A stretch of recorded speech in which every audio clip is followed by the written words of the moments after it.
Olá pessoal, tudo bom? Vamos dar sequência então a esse módulo, um vídeo para encerrar, não esgotar obviamente, mas para fazer um fechamento aqui a essa questão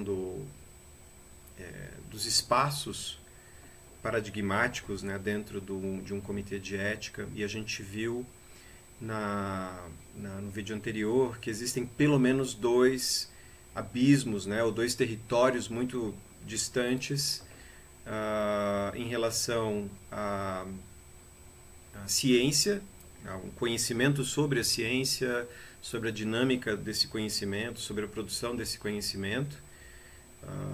Então, assim, é preciso se apropriar desse conhecimento para poder desenvolver, né, essa comunicação ali dentro. Tá? Um SEUA opera basicamente dentro, né, desse campo de conhecimento específico, né, que é a ciência, como a gente viu no vídeo anterior. E um outro abismo, né, um outro território bastante diferente e diametralmente opostos, né, são os territórios morais. Quer dizer, a gente tem lá majoritariamente um grupo que defende a necessidade desse uso e tem uma visão bastante, enfim, antropocêntrica, especista sobre o animal, né? Ele é tratado como um objeto de fato e do outro lado, num outro espaço, num outro território, estão pessoas que, né, pretendem superar essa perspectiva ou provocar essa perspectiva. Eu acho que o espírito é bastante esse, tá? Realmente agregar reflexões sobre essa perspectiva. Né? Eu vou hoje apresentar para vocês um autor que eu gosto muito, eu trabalho muito nas minhas disciplinas, na disciplina de Ética, Ciência e Sociedade, que eu ministro aqui. Ele chama Ludwig Fleck, eu vou colocar a imagem dele aqui para, né, para vocês verem a cara do homem. Ele é um epistemólogo, um teórico do conhecimento que é pouco conhecido ou durante muito tempo foi esquecido. Eu diria que nos últimos 20 anos, 15, 20 anos, tem havido um resgate, uma disseminação da obra desse epistemólogo. Inclusive em 2010 a gente tem a tradução desse livro do Fleck. Perseguido pelos nazistas, tem uma história maravilhosa, foi um médico, e isso é um destaque, um diferencial em relação aos demais epistemólogos clássicos que nós temos, que têm formações na área filosófica ou na área física principalmente. Mas o Fleck foi um médico, portanto ele lidava com um fenômeno bastante complexo, né? Um fenômeno de conhecimento bastante complexo, conhecimento biológico, né? Conhecimento médico. Não que o conhecimento físico não seja, certo? Ou que o conhecimento químico não seja, mas a gente está saindo das ciências exatas para ciências biológicas, né? Então, para um fenômeno que não é uma ciência exata. E essa formação dele permitiu que ele tivesse uma compreensão bastante interessante sobre o conhecimento, e diferente dos outros epistemólogos clássicos que a gente usa para entender a ciência, né, como Thomas Kuhn, Karl Popper, Gaston Bachelard, Paul Feyerabend, Lakatos, tem uma série de autores. Ele consegue entender o fenômeno do conhecimento para além da ciência. Ele cria uma teoria do conhecimento que atende a diferentes tipos de conhecimento. Tá? Então ela é bastante versátil. E diferente, por exemplo, dos outros epistemólogos, que têm uma relevância e uma importância inquestionável, mas há um recorte desse olhar, dessas teorias sobre a ciência exclusivamente. Tá? Então o Fleck ele é muito interessante porque permite entender e permite ter uma leitura crítica sobre as dinâmicas de conhecimento. Quando a gente está falando, por exemplo, em paradigmas tão diferentes, que, né, estão ali convivendo no mesmo espaço e tomando decisões importantes. conjuntamente, que é o caso dos comitês de ética. Tá? Os representantes de SPA, né, de Sociedades de Proteção Animal, estão dentro de um paradigma, ou usando, eu já vou apresentar para vocês esse conceito, um estilo de pensamento particular, né, bastante diferente, acabam, né, tendo que dialogar, tendo que estabelecer alguma comunicação com outro estilo de pensamento, tá? Com outro paradigma. Então ele é bastante útil para a gente poder entender essa dinâmica dentro de um comitê de ética, por exemplo. Bom, e eu gosto muito de trabalhar com as imagens de Quino, que faleceu inclusive recentemente, o cartunista argentino que é o pai da Mafalda, vocês devem conhecer. O Quino teve outras produções artísticas, né? E eu gosto muito dessas outras produções, não apenas da Mafalda, mas ele tem uma leitura bastante crítica e realmente que nos faz pensar sobre muita coisa. E aqui eu uso para poder ilustrar algumas categorias de Fleck, que eu vou explicar muito brevemente, tá? Para vocês terem uma noção de como essa perspectiva pode nos ajudar a entender essa dinâmica de conhecimento quando a gente tem estilos de pensamento, paradigmas tão opostos. Mas o que é um estilo de pensamento? O que é um paradigma? Tá? Eu vou passar a me referir como estilo de pensamento, mas é o conceito de paradigma. O paradigma é um conceito utilizado inclusive por Thomas Kuhn, um outro epistemólogo da ciência, mas que se inspirou no trabalho de Fleck, né, que usa o termo estilo de pensamento. Então, essa imagem nos mostra o que é um estilo de pensamento. É uma visão de mundo, é uma perspectiva que compreende o mundo a partir de filtros. Então, assim, há uma forma de se relacionar, de conceber essa realidade e de atuar em conformidade com essa percepção. Então, aqui a gente tem nessa imagem, por exemplo, um estilo de pensamento, né? uma perspectiva, como que o mundo é concebido por essas pessoas aqui, por esses dois sujeitos.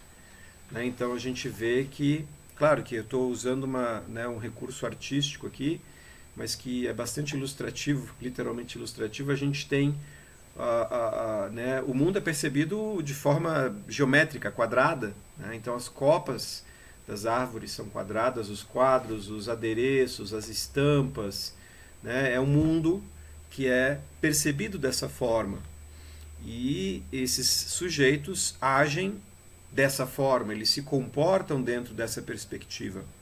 Então o paradigma ele atua sobre as nossas crenças e atua sobre os nossos comportamentos também. Ele age, essa é a força do paradigma, essa é a força do estilo de pensamento. É realmente uma forma de perceber a realidade, uma forma compartilhada por pessoas, né? E particular, quer dizer, tem limites. Um estilo de pensamento é marcado por conhecimentos, por valores, por atitudes, certo? As pessoas vivem o mundo em conformidade a esse estilo de pensamento. Então, na experimentação animal, por exemplo, a gente tem claramente nesse território da defesa ou da ideia de que o animal é um objeto para a ciência, a gente tem, né, pessoas que compartilham dessa ideia e que estão ali dentro de um comitê de ética, que são a maioria delas. E esse estilo de pensamento ele foi formado ao longo do processo, né, de formação acadêmica desses integrantes do comitê de ética. Então eles compartilham com algumas nuances a ideia de que animais são indispensáveis para a pesquisa e para o ensino, certo? Trabalham dentro desse estilo de pensamento. Não há um problema nisso. Na verdade, para eles, para essas pessoas, é natural essa ideia. E não há grandes controvérsias, na verdade, há muitas certezas em relação a esse status do animal. É um objeto. É claro que isso não é colocado nesses termos muitas vezes, mas essencialmente o animal é utilizado como um objeto. Ele não, em nenhum momento, como a gente viu, né, anteriormente, há uma perspectiva única do ponto de vista da consideração ética. A gente viu aquela o duplo padrão, né, a dupla perspectiva bioética que a gente tem em relação, por exemplo, aos humanos e aos animais. Então, enquanto que num comitê de ética com pesquisa em humanos a gente tem um estilo de pensamento dominante, porque aí o fenômeno é o ser humano, não é o animal. Então, com este fenômeno em foco, valores são respeitados, são preservados, a dignidade, a autonomia, certo? Enquanto que num outro estilo de pensamento, quando o fenômeno é o animal, eu tenho uma outra escala, eu tenho uma outra métrica, eu tenho outros valores, ok? E esses valores são compartilhados por esses pesquisadores. Aqui a gente tem o que o Fleck vai... Isso aqui é um estilo de pensamento, essa imagem, esse cenário é de um estilo de pensamento. Aqui a gente tem, eu não vou adentrar em especificidades, né, das categorias, isso aqui é um coletivo de pensamento, que na verdade é um grupo de pessoas que compartilham o mesmo estilo de pensamento. É a personificação, é o grupo realmente que representa uma ideia, um paradigma, um estilo de pensamento. Certo? Eles compartilham essa mesma perspectiva. E defendem essa perspectiva e vivem essa perspectiva. E aqui tem esse aqui são vocês, os membros dos comitês de ética. Uma visão, obviamente, caricata, mas geralmente é uma situação que a perspectiva, né, sobre o mundo, sobre a realidade e particularmente sobre os animais é diferente da perspectiva dominante. E eu posso falar que o estilo de pensamento dentro de um comitê de ética, o estilo de pensamento dominante é o do animal objeto, do animal coisa. E vocês estão ali no meio desse cenário, certo? E vocês são minoria, ok? E a perspectiva de vocês, ela é contraditória à perspectiva dominante. A gente vê claramente que não há o que eu falo, são territórios muito antagônicos, né? E o que esse membro do coletivo de pensamento dominante está fazendo com esse outro membro de um outro estilo de pensamento é o que Fleck chama de coerção de pensamento. Na dinâmica de conhecimento, há esse jogo de força, né, que é dialético, que é... Por isso que no vídeo passado eu falei, vocês têm que, dentro de um comitê de ética, focar ou trabalhar nesses canais de comunicação entre esses dois coletivos de pensamento diferentes, tá? Que são, né, que por trás tem dois estilos de pensamento bastante diferentes, certo? Então aqui é comum que haja situações de coerção de pensamento do estilo de pensamento dominante, do coletivo de pensamento dominante em relação, por exemplo, à perspectiva abolicionista ou a perspectiva crítica, né? E é natural que isso aconteça. O Fleck vai chamar que isso é uma tendência à persistência, né? Esse é o termo que ele usa para justificar ou para explicar essa reação de um coletivo de pensamento diante de uma anomalia, tá? Usando um termo kuhniano aqui, isso aqui é uma anomalia, o que Fleck vai chamar de complicação. Vocês estão ali para complicar, em outras palavras. Vocês estão ali para oferecer complicações para esse estilo de pensamento. Então, assim, isso é a dinâmica que a gente está tentando entender. Deixa eu voltar aqui para uma outra imagem. Essa outra imagem, ela representa o que seria um coletivo de pensamento, tá? Também de Quino. E vai mostrar aqui um coletivo de pensamento, né, esse grupo de pessoas que compartilham uma mesma ideia, o mesmo sentido de pensamento, uma mesma perspectiva, uma mesma ótica, né, agem de acordo com essa perspectiva, tem uma atuação coerente. Tá? Então isso aqui pode ser um grupo de membros de sociedade de proteção animal. E aí, dentro desse coletivo, eu tenho sempre figuras mais centrais, que são referências, que são, enfim, né, que são pessoas que têm mais destaque, membros mais periféricos, que são ingressantes ou que têm uma afinidade, mas não necessariamente um engajamento, certo? Com essa perspectiva. Enfim, há graus de envolvimento com esse estilo de pensamento diferentes dentro de um coletivo de pensamento, certo? Existem atuações que são diferentes dentro de um mesmo coletivo de pensamento. Dentro desse coletivo de pensamento existe uma circulação de ideias. Fleck vai chamar isso de circulação de ideias, tá?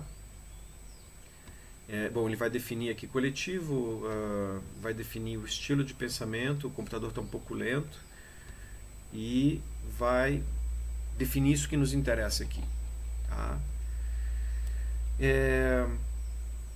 Dentro desses círculos, desses coletivos, né, existe uma dinâmica de fluxo de conhecimento, de troca de informações, de troca de ideias, tá, que está representado aqui por esse círculo. Eu não vou entrar no detalhe de esotérico e exotérico, mas o fato é que esse círculo é aquele, né, grupo de especialistas que está ali trocando ideias e reforçando um estilo de pensamento.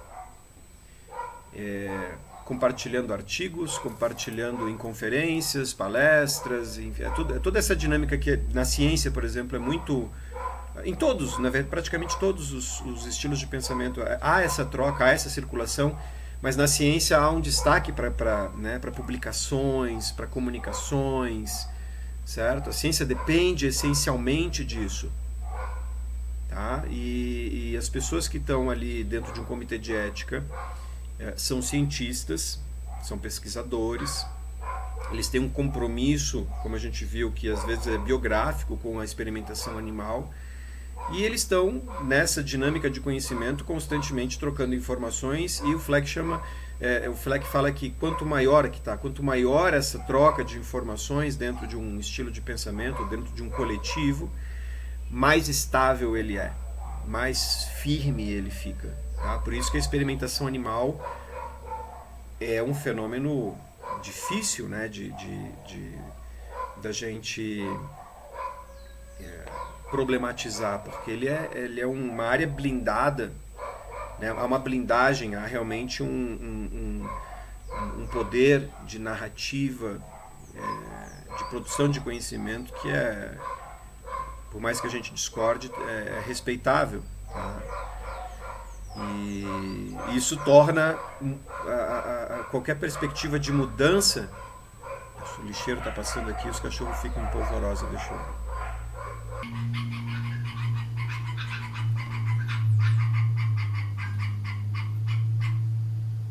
O cachorro tem um negócio com lixeiro e com correio, né, que é incrível. Mas, retomando, tem essa dinâmica de reforço constante, tá? E essas pessoas que estão no comitê de ética, a maioria delas, que são pesquisadoras, estão envolvidas nessa dinâmica de conhecimento, ok? Vocês não estão envolvidos nessa dinâmica de conhecimento. Vocês estão ali, vocês fazem parte de um outro círculo minoritário de especialistas, né, na área, por exemplo, do direito animal. Vocês estão se especializando com esse curso. Nós, todos os professores aqui, estamos fazendo um exercício de coerção de pensamento junto com vocês, segundo Fleck vê dessa forma, tá? E vocês estão se especializando, tá? Vocês estão se instrumentando, entendendo, adquirindo conhecimentos, e todos nós, professores desse curso, nós compartilhamos um mesmo estilo de pensamento, que é um estilo de pensamento crítico em relação ao uso de animais. Nós não encaramos com naturalidade, eu posso talvez estar cometendo uma generalização um pouco tosca, mas assim, de forma geral, nós estamos aqui querendo reforçar o papel de vocês na defesa dos animais, certo? Nós temos então uma perspectiva que não é a perspectiva desse outro círculo aqui, né? Desse círculo maior que defende a experimentação animal, ok? Então vocês estão aqui, e o que vocês têm que fazer, como eu disse no vídeo passado, é dentro, né, de cada uma dos seus estilos de pensamento, trocar essas informações. E aí a gente tem que, né, enquanto eu sou um entusiasta dessa ideia da gente ter uma rede de representantes de SPAs nos comitês de ética, para que haja uma troca de informação sistemática entre vocês, tá? Com alguns participantes, né? Enfim, pessoas que são referências, que estão naquela imagem do Kino, né? Que estão no centro ali do coletivo de pensamento, para circular ideias, circular informações e para reforçar essa troca de informações e fortalecer esse grupo de pessoas que estão ali com um propósito, com uma ideia, que compartilham o mesmo estilo de pensamento, né, que é intervir nos comitês de ética de forma a aumentar as garantias dos direitos dos animais ali dentro, que é um desafio enorme, né? E o que tem que acontecer aqui é que vocês têm que estabelecer o que eu falei no vídeo passado, um canal de comunicação, um canal de troca de informações, respeitando e entendendo principalmente os limites desses dois estilos de pensamento que estão ali tentando estabelecer uma comunicação, mas de fato agindo por essa troca, né, de informações. Aqui, vamos imaginar que essas setas elas estão aqui, né, entre esses dois coletivos, círculos de especialistas, digamos assim. Eu preciso fazer com que a informação saia daqui e passe para cá. Da mesma forma como essa informação sai daqui e passa para cá.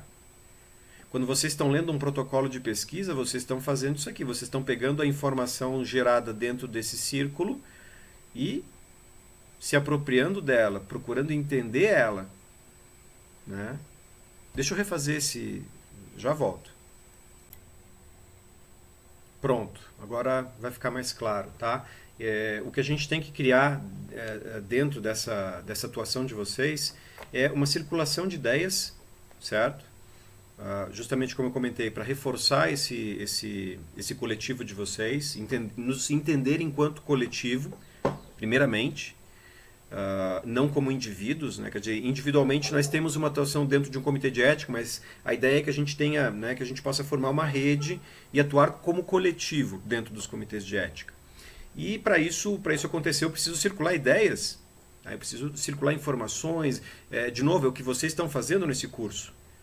Tá? A gente está compartilhando uma série de ideias com vocês, uma série de conhecimentos para vocês se apropriarem disso e atuarem dentro dessa perspectiva, dentro desse estilo de pensamento. É para isso que vocês estão assistindo essas aulas, né? Vocês estão assimilando esse conjunto de conhecimentos. Isso empodera vocês enquanto coletivo de pensamento. Então é pensar em coletivizar essa atuação de vocês dentro dos comitês de ética.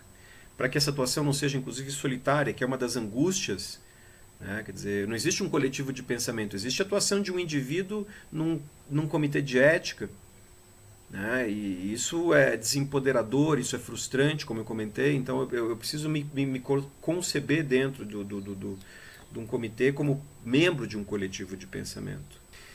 O que acontece, a dinâmica de conhecimento entre vocês, por exemplo, e os demais, e os outros, digamos assim, membros desse coletivo de pensamento, é que há uma troca de informação, como eu comentei, quando vocês avaliam protocolos de ensino ou pesquisa, esse é o movimento, né? Quer dizer, vocês estão entrando em contato com uma produção do conhecimento científico advinda daquele círculo de especialistas, daquele estilo de pensamento, daquele coletivo. E o que precisa haver, como eu comentei no vídeo passado, é uma circulação. Fleck vai chamar... Gente, esse computador aqui está me dando uma surra. O que Fleck vai chamar...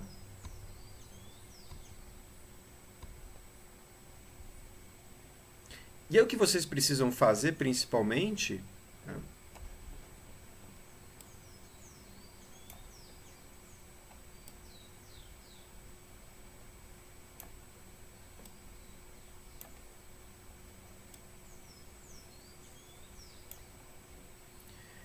E E como eu comentei com vocês, é necessário, né, que, para além de receber essa informação, vocês possam circular, o que o Fleck vai chamar de circulação intercoletiva de ideias. Isso aqui é uma circulação intracoletiva de ideias. O que nós estamos fazendo nesse curso é uma circulação intracoletiva, dentro de um coletivo. Isso é muito importante. A circulação intracoletiva é o que fortalece, é o que dá consonância, é o que harmoniza, né, o pensamento, as ações, os comportamentos, os métodos. Ok? Então essa circulação intracoletiva ela é importante. Agora eu preciso, se eu quero trabalhar numa perspectiva de transformar ou de melhorar, por exemplo, a condição dos animais, ou, né, transformar, atuar sobre um outro estilo de pensamento, eu preciso fazer esse movimento aqui dessa setinha. Bom, eu coloquei ela aqui menor porque realmente a demanda do trabalho de um membro num comitê de ética é muito leitura de protocolos, então há um fluxo maior nesse sentido, né? Por isso que essa seta aqui ela é mais grossa, certo? Mas assim, esse canal de comunicação é o que o Fleck vai chamar de circulação intercoletiva de ideias. É onde vocês têm que se manifestar, se posicionar. Por isso que eu comentei a importância da intersubjetividade, a importância de estabelecer realmente um diálogo, entendendo essa dinâmica, entendendo que esse fluxo de conhecimento ele não é fácil, ele é exigente, mas ele é fundamental. É o que Fleck vai falar, né, na obra, que essa circulação intercoletiva ela pode promover a mudança nos estilos de pensamento. Então, por isso que eu falo, a atuação de vocês dentro de um comitê de ética, ela é, por natureza, provocativa. Tá? Vocês estão ali para apresentar anomalias, apresentar aquela figurinha lá do desenho do Quino, né? E a partir daquela exposição, a partir dessa exposição, discutir, problematizar, trocar ideias. Tá? Vejam que essa troca, na dinâmica de conhecimento para o Fleck, essa troca ela é vital para a evolução do conhecimento. Essa troca é vital para a transformação do conhecimento. Tá? Então, é uma dinâmica de conhecimento que depende, portanto, dessa comunicação, dessa troca de ideias. Ok? E é aí onde vocês precisam atuar, né, com vigor.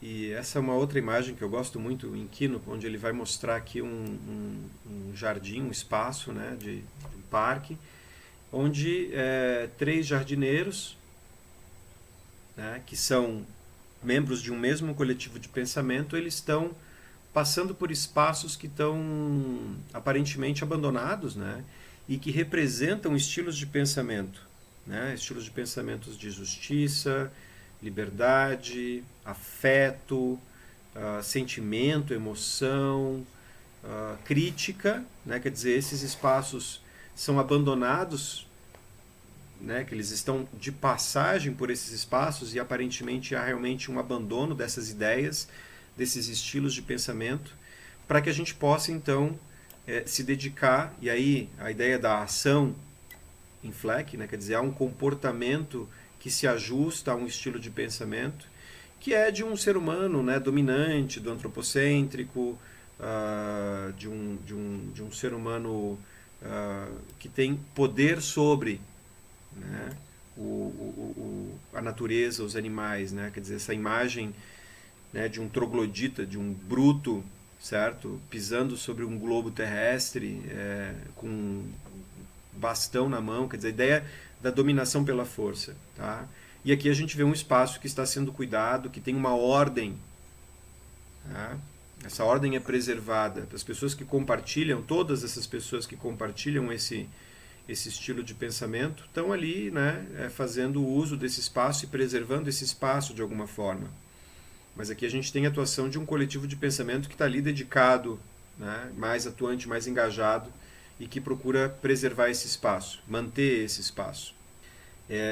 Que é o que a gente né, pode entender como um estilo de pensamento hegemônico dominante. Então, num comitê de ética, o estilo de pensamento dominante é o do animal coisa, o animal objeto. Esse é o espaço de um comitê de ética. Essa é a mentalidade, essa é a ideia, é o pensamento que predomina dentro de um comitê de ética. E vocês têm que, né, vocês são pessoas que estão ali dentro desse espaço e vocês devem se comportar não de forma a se adequar a esse estilo de pensamento, mas, como a gente viu, né, pessoas que estão habitando esse estilo de pensamento conseguem discutir, conseguem problematizar, conseguem apontar questões, fragilidades, certo? Apresentar essas complicações, né, usando um termo de Fleck. Tá? A ideia é que vocês, quando numa atuação eficiente, numa circulação intercoletiva eficiente, vocês possam mudar a percepção de um coletivo de pensamento, mudando o estilo de pensamento dominante. Eu sei que é pretensioso, eu sei que é desafiador, mas não tem outra saída.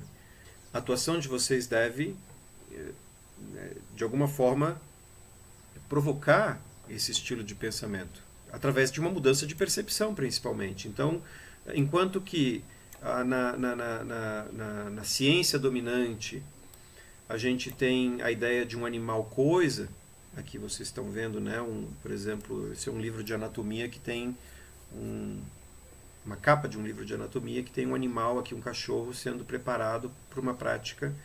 E esse é o estilo de pensamento que perdurou desde muito tempo, que na ciência se consolidou no século XVII e XVIII, com a Revolução Científica. Quer dizer, o animal é concebido como um objeto, livre de preocupações ou de considerações de ordem moral. Esse é o estilo de pensamento dominante, né, onde o homem é o senhor das demais espécies, é o detentor dessas vidas, tá, e decide sobre elas. Só que a gente tem uma mudança dessas percepções no século XXI. Tá? E aí é o poder que vocês têm ali. Né? Ali onde vocês têm que se basear num outro estilo de pensamento do cuidado, né? Do afeto, da empatia, da compaixão. Vocês estão ali representando essa ideia. Eu preciso cuidar, ter afeto, ter empatia, ter compaixão com os animais. Porque eu tenho uma percepção do fenômeno animal que não é condizente a essa outra percepção. A minha percepção é a percepção de um animal sujeito e não a de um animal objeto. E vejam que o que mudou ao longo dessa janela de tempo não foi o animal. O cachorro no século XVI, XVII é o mesmo do cachorro do século XXI. O que mudou foi a percepção. Tá? E vocês estão ali representando a sociedade civil, representando uma parcela da sociedade civil que concebe o animal como detentor de direitos, concebe o animal como um sujeito e que exige uma mudança de atitude, uma mudança de postura, de comportamento em relação a esse animal. Vocês estão ali para regular isso. Essa é a importância de vocês dentro de um comitê de ética. Do ponto de vista qualitativo, vocês têm uma perspectiva que é muito poderosa e suportada pela própria ciência. Vários estudos aí na área de neurologia, de comportamento animal, têm mostrado uma condição subjetiva do animal que é uma condição de sujeito. Tem razão, assim, dominam recursos cognitivos, racionais, emoção, linguagem, numa complexidade igual à nossa, né? Tão complexa quanto a nossa. Tá? De novo, circulação intracoletiva de ideias, é isso que a gente tem que fazer aqui nesse curso, é isso que a gente está fazendo nesse curso. Mas a atuação de vocês deve ser também intercoletiva. Né? Vocês têm que atuar em diálogo com... Né? Imagine um diálogo entre essas duas perspectivas. Não é fácil, mas vocês estão em vantagem em relação a uma tendência mundial, né, de ampliação do círculo de consideração moral. Né? Quer dizer, a sociedade como um todo tem, historicamente, ela tem se tornado cada vez mais sensível à condição do animal, à forma como nós tratamos os animais. Isso é fato, e a legislação, inclusive, é prova disso. Ela acaba, né, de alguma forma, se ajustando a essas demandas sociais. Vocês têm uma perspectiva contemporânea sobre o fenômeno animal, enquanto que essa perspectiva aqui tem né, um conhecimento que é do século XVI, XVII, do animal máquina, do animal coisa, frágil do ponto de vista do conhecimento e da justificação moral. Certo? Nesse aspecto, vocês, apesar de minoria, vocês estão mais bem amparados do ponto de vista do conhecimento e da ética. Então, se empoderem com essa perspectiva. E, uma vez empoderados dessa perspectiva, procurem estabelecer um diálogo fértil, um diálogo que é provocativo, no sentido não da desqualificação do outro, mas provocativo no sentido da problematização. Na minha compreensão, essa é a dinâmica que está posta dentro de um comitê, e essa é a atuação que vocês precisam assumir. Bom, é isso. Tá? Em outros módulos eu vou dar continuidade, né? Eu vou fazer referência a essa perspectiva que eu passei para vocês, e acabei me estendendo um pouco, mas eu considero importante que vocês assumam essa concepção. Se vocês tiverem dúvidas, né, eu estou aqui para... a gente pode marcar aí, se for o caso, um momento síncrono, tá? Para a gente discutir essas perspectivas, mas os exercícios vão reforçar a compreensão de vocês sobre essa dinâmica. Tá bom? Obrigado pela atenção e até o próximo módulo.